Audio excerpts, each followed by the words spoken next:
For so long, Kathleen Wynne's Liberals have been hitting us from every direction. Doug, you know, I think that the threat that you pose in terms of the cuts to the province it's really significant. Andrea Horwath's NDP would be a disaster for Ontario. Why don't you have the guts to tell people what your cuts are going to look like? What is in store for the people of Ontario? There's the Doug Ford you think you know, and then there's the real Doug Ford.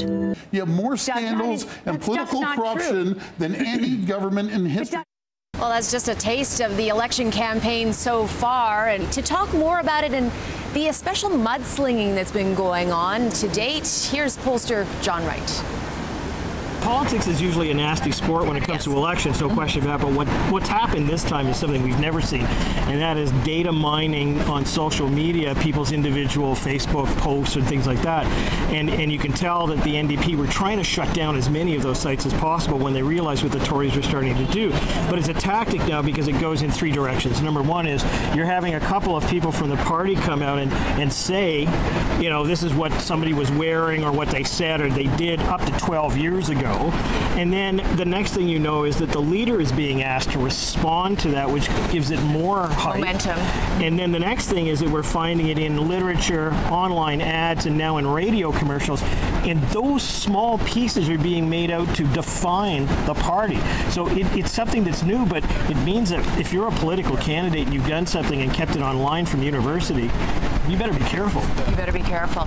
And it plays into, I mean, Doug Ford has used the word radical NDP over and over and over. Is that effective?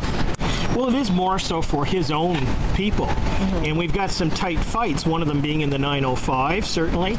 And we've got Southwestern Ontario, where, in fact, they're going at it hammer and tong, using very, presumptuous words like that are not going to bring the middle in.